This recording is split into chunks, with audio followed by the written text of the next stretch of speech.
오늘은 주께서 열정을 회복시키실 때라는 제목으로 말씀을 생각해 보기를 원합니다. 한번 따라해 보세요. 주께서 열정을 회복시키실 때. 주께서 열정을 회복시키실 때. 많은 사람이 묻습니다. 하나님은 어떤 분이십니까?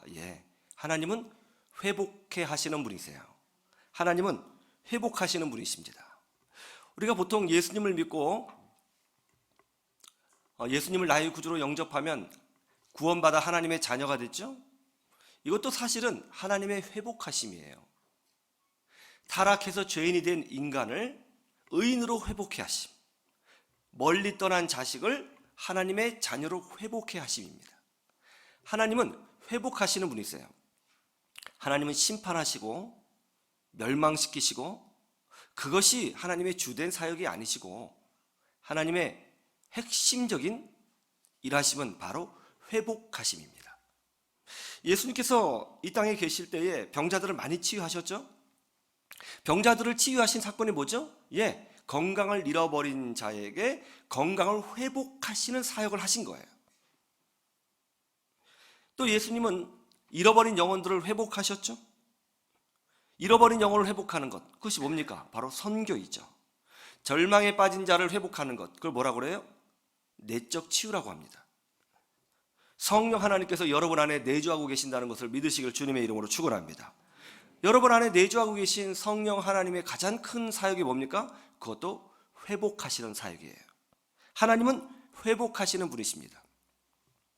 중학교 2학년 때 사춘기가 크게 와서 영적인 방황을 했던 한 목사님이 계십니다.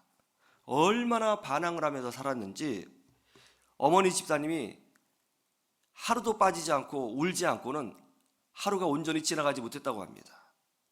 가출하기도 하고 불량 친구들과 함께 오토바이를 타고 다니기도 하고 학교 폭력에 연루돼서 끌려가기도 하고 그랬다는 거예요. 공부는 완전히 뒷전이었습니다.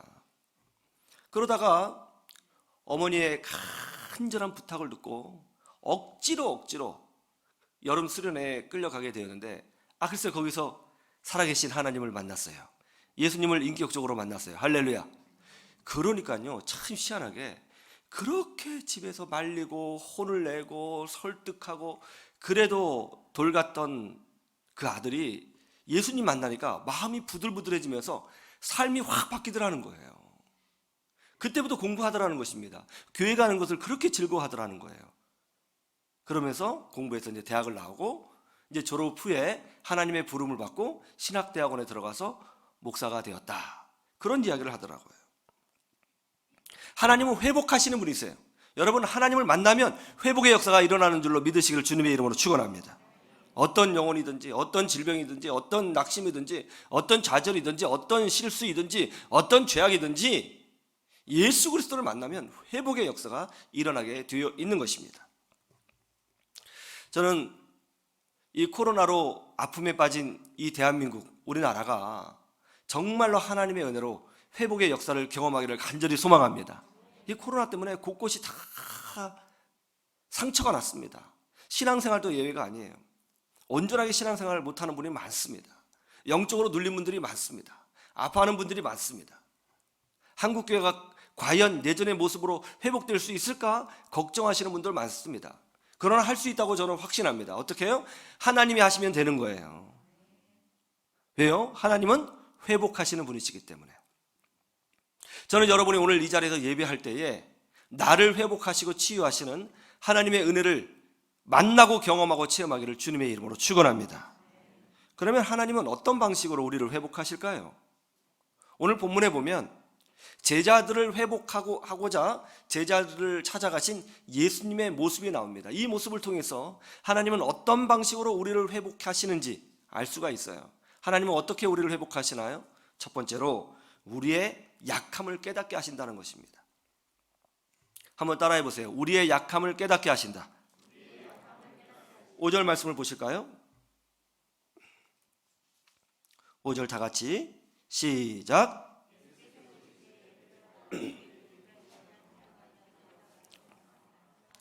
예수님이 물고기를 잡고 있는 제자들에게 물으셨습니다. 이 제자들의 배는 해변에서 얼마 떨어지지 않았어요. 이른 새벽에 예수님이 해변에 계셨습니다. 제자들은 해변에 계신 분이 예수님인 줄 알지 못합니다. 그때 예수님이 밤이 새도록 물고기를 잡고자 했지만 잡지 못했던 제자들을 향해서 소리를 치십니다. 얘들아, 너희에게 고기가 있느냐? 너희에게 고기가 있느냐? 그러자 제자들이 답변했죠. 없나이다. 너희들에게 고기가 있느냐? 무슨 의미예요? 너희들이 나를 버리고 떠나서 너희 힘으로 먹고 살겠다고 다시 업으로 돌아갔는데, 그래, 뭔가 좀 남는 게 있더냐? 너희 인생에 좀 건질 것이 있더냐? 너희에게 고기가 있더냐? 너희 인생의 삶에 뭔가 열매가 있더냐? 나를 버리고 떠나갔는데, 그래, 내놓을 만한 것이 있더냐? 그렇게 물으신 거예요. 요한복음 15장 5절에 예수님께서 뭐라고 말씀하셨어요? 너희가 나를 떠나서는 아무것도 할 수 없습니다. 한번 따라해 보세요. 너희가 나를 떠나서는 아무것도 할 수 없습니다. 아, 예수님을 버리고 떠나와서 다시 업으로 돌아갔더니 잘 되네, 고기가 잡히네, 그것이 아니고 예수님을 떠나갔더니 밤이 맞도록 수고했지만은 얻은 것이 없구나. 여러분, 이것을 깨달아야 되는 것입니다. 내 인생에 고기가 없구나, 내 인생에 남는 것이 없구나. 이럴 때 사람들이 하나님께로 돌아가는 거예요. 참 고난이라는 것이 아픈 것이지만은 사실은 때로는 이 고난이 주는 유익들이 있습니다. 고난이 없으면 하나님을 찾지 않는 사람들이 많아요. 고난이 올 때 그제서야 기도합니다. 자식이 문제를 일으킬 때 자식을 위해서 눈물을 흘리며 기도합니다. 경제적인 어려움이 올 때 그제서야 무릎을 꿇고 하나님의 은혜를 구합니다. 그런 분들 많아요. 여러분 주변에 이 고난이 찾아와서 힘들어하시는 분들 있죠? 그러면 그때가 전도할 때구나 깨달으시고 살아계신 예수님 증거하시기를 소망합니다. 그때 전도할 때예요. 아, 내 인생에 고기가 없구나, 그거 깨달을 때가 하나님께 돌아올 때예요. 우리 주님은 그걸 깨닫기를 원하시는 것입니다.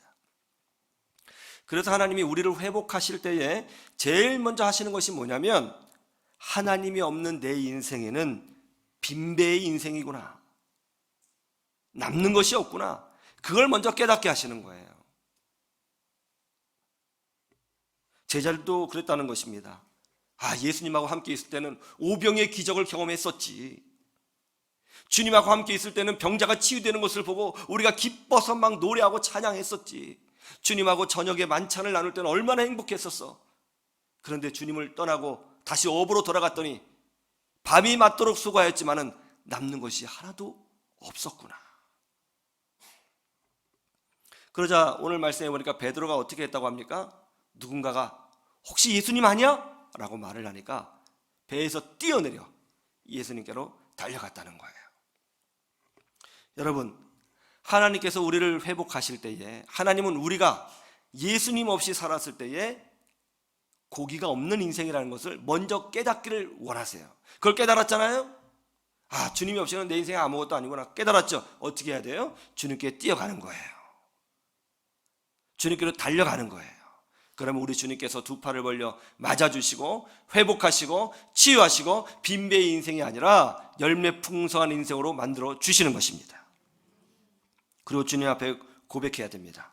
주님, 저는 주님이 필요합니다. 도와주세요. 한번 따라해 보세요. 주여, 저는 주님이 필요합니다. 주여, 도와주시옵소서. 그것이 중요한 거예요. 그것이 회복의 첫 단추입니다. 아이돌 그룹 중에 원더걸스라고 하는 그룹이 있어요. 혹시 들어보셨죠? 원더걸스. 저는 잘 모릅니다. 이 원더걸스의 멤버인 민선혜 씨라고 있는데 이분이 어려서부터 신앙생활 잘했습니다. 교회 가는 것이 즐거웠어요. 교회 안에서 노래 부르고 찬양하면서 노래에 대한 자신감도 생겼습니다. 그러다가 어린 나이에 이제 아이돌로 뽑혀가지고 가수 활동을 하게 된 거예요. 처음에는 무대에 서서 노래할 때 그 성취감이라는 것은 이루 말할 수가 없었습니다. 정말 기뻤어요. 행복했습니다. 그런데 말이죠, 성공하면 할수록 마음의 공허함이 찾아오더라는 것입니다. 뭔가 아무리 노력을 해도 채워지지 않는 그 무엇인가 있더라는 거예요. 기도를 하긴 하지만 기도는 겨우 하나님 오늘 무대에서 실수하지 않게 해주세요, 그 정도만 기도한다는 거예요. 열심히 노래하고 춤추고 그리고 무대에서 내려오는데 내려올 때마다 뭔가 허탈함, 공허함, 뭐 설명할 수가 없더라는 거예요. 영적으로 문제가 왔죠. 이제 가수의 생활을 접고 미국으로 이민을 떠나게 되었습니다. 맨하탄에 있는 한 한인교회 새벽기도에 출석하게 되었습니다. 거기가 신앙교육을 아주 철저히 시키는 교회였던 모양이에요. 새벽기도 가면서 말씀을 정독을 하고 그리고 성경 공부를 시켰습니다. 그리고 신학서적들, 그냥 일반 간증서적이 아니라 좀 수준 있는 신학서적들을 좀 읽도록 했던 모양입니다. 그걸 읽으면서 마음에 깨달음이 오는 거예요. 정말 예수 그리스도의 십자가의 보혈이 나를 위한 것이었구나. 그걸 깨달아졌대요. 그런데 말씀을 연구하고 말씀을 읽고 그런 깨달음이 올 때마다 참 묘한 게, 그렇게 노래를 불러도 채워지지 않았던 이 빈 가슴이 하나님의 은혜가 임하면 막 터질 듯이 꽉 채워지는 것을 경험하더라는 거예요. 여러분도 그런 경험 하셨죠? 은혜가 넘쳤을 때에 그 영혼의 주의 은혜로 말미암아 벅찬 가슴, 그 영적인 만족, 그 충만함, 그런 거 경험하셨죠? 그것이 오더라는 거예요. 그래서 이 자매가 나중에는 이제 IT 있죠? IT 선교도 가게 되고 찬양 가수로 하나님 앞에 쓰임 받고 있더라는 것입니다. 민선의 자매의 간증이 꼭 민선의 자매의 간증은 아니죠. 혹시 여러분 중에 예수님이 없이 살았더니 내 인생에 물고기가 없구나 하는 것을 깨닫고 계신 분이 계십니까? 바로 이때가 하나님을 만날 때예요. 바로 이때가 역사가 일어날 때예요. 바로 이때가 능력이 나타날 때인 줄로 믿고 기도하시기를 주님의 이름으로 축원합니다. 두 번째, 하나님은 언제 어떻게 우리를 회복시키세요? 순종의 길로 초대하신다는 거예요. 한번 6절 말씀을 보시죠. 6절 다 같이 시작.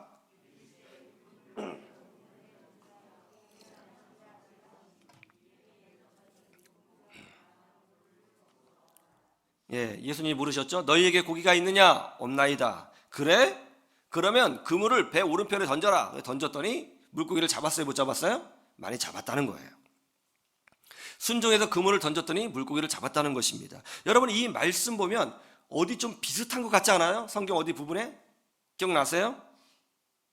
베드로와 예수님의 만남, 거기도 똑같은 일이 있었죠. 한번 찾아보세요. 누가복음 5장 1절로 6절입니다. 누가복음 5장 1절에서 6절. 누가복음 5장 1절로 6절.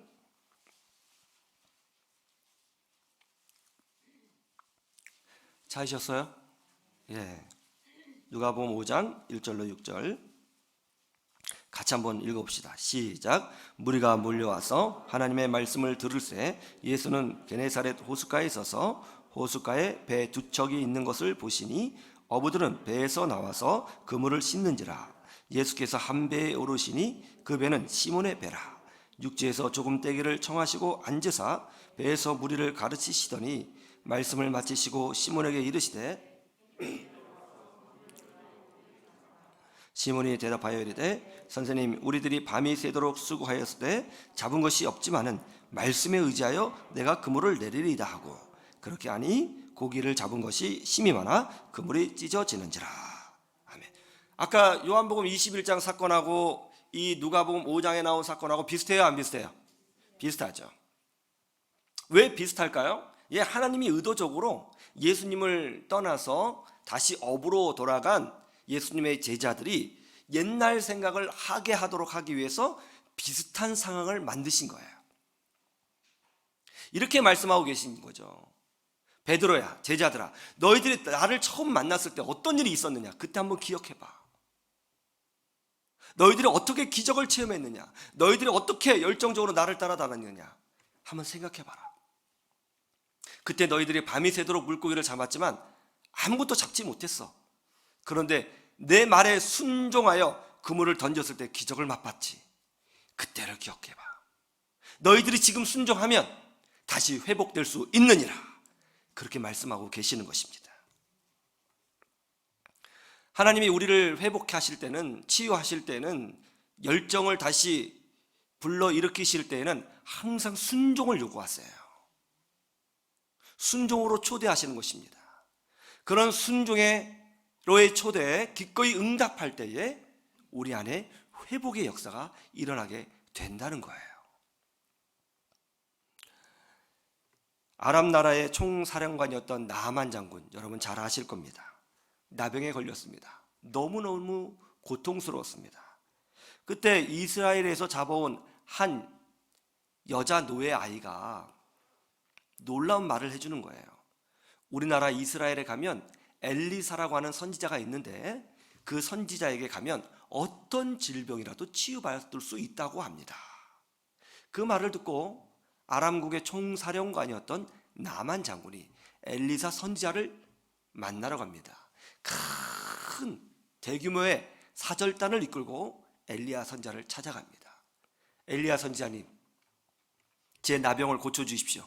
어떤 병이든지 고칠 수 있다는 말을 들었습니다. 제 병을 고쳐주시면 크게 살해하겠습니다. 그러자 엘리사 선지자가 차가운 눈빛으로 이렇게 답변하죠. 살해는 필요 없습니다. 다만 내가 하는 말에 순종하시면 됩니다. 그것이 뭡니까?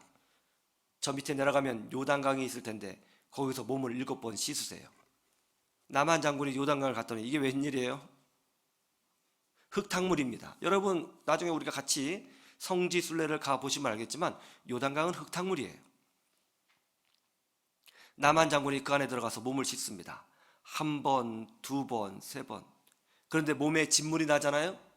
진물이 나는 그 상처 속으로 흙탕물이 들어오니까 몸이 막 따가고 괴로운 거예요. 더 이상 못할 것 같아요. 그런데 목욕을 하면 조금씩 차도가 있어서 좋아져야 되는데 아무리 1번, 2번, 3번 씻어도 차도가 없는 거예요. 아, 내가 속았는가 보다. 그래서 나아만 장군이 화를 내면서 벌떡 일어납니다. 도저히 못하겠다. 우리나라 다메섹강 아바나와 바르바른 물이 얼마나 맑고 수정 같은가.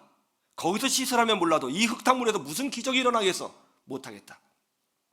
그래서 옆에 있는 신하가 말립니다.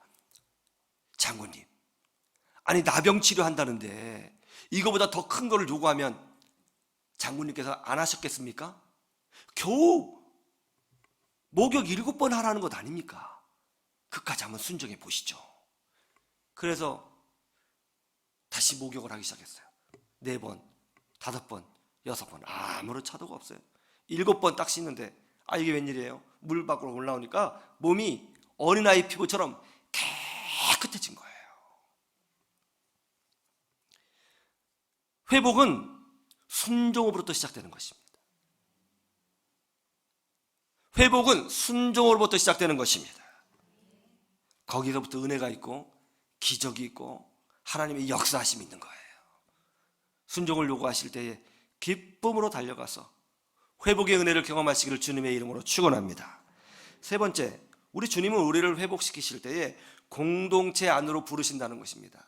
한번 따라해 보세요. 공동체 안으로 부르신다. 우리 13절 말씀을 볼까요? 13절 다 같이 시작.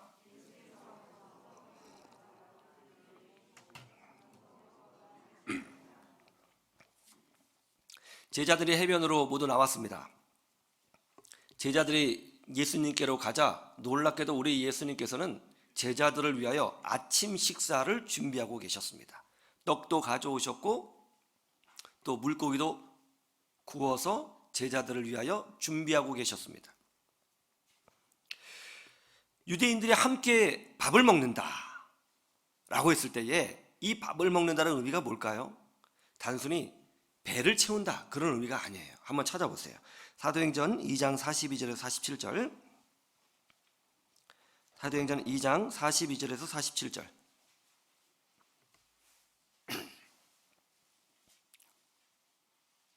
사도행전 2장 42절에서 47절. 다 찾으셨으면 아멘. 네, 한번 보죠. 시작. 그들이 사도의 가르침을 받아 서로 교제하고 떡을 떼며 오로지 기도하기를 힘쓰니라. 사람마다 두려워하는데 기사와 표적이 많이 나타나니 믿는 사람이 다 함께 있어 모든 물건을 서로 통용하고 또 재산과 소유를 팔아 각 사람의 필요를 따라 나눠주며 날마다 마음을 같이하여 성전에 모이기를 힘쓰고 집에서 떡을 떼며 기쁨과 순전한 마음으로 음식을 먹고. 여기까지 봅니다.